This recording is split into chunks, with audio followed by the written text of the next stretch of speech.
আসসালামু আলাইকুম।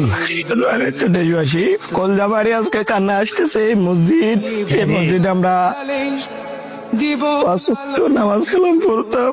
পাঁচ ওয়াক্ত বুকে চাপালে আল্লাহর ইবাদত আদায় করতাম। এই সেই মসজিদ 2 নং চ্যানেল ইউনিয়ন। নির্মমতা কত মানে আপনারা বলবেন আসলো মানুষের কি আমাদের কষ্ট সেটা আমরা বুঝি। তেলে তেলে এই মসজিদ তৈরি করা হয়েছে 2 নং চ্যানেল ইউনিয়ন জামে মসজিদ। ওই জামে মসজিদটা যেখানে মানুষের 1 টাকা 2 টাকা 100 টাকা 800 টাকা দিতে পারিনি চিত অনুদান দিয়ে বুকের ব্যথা এই মসজিদ পায়ে তৈরি হয়। রেখে দিয়েছি দিকে কিন্তু সেই মসজিদ আজকে আমাদের ঠুসঠাস বাড়ির মাধ্যমে এই জলে সিক্ত ভেঙে ফেলতে হইতেছে।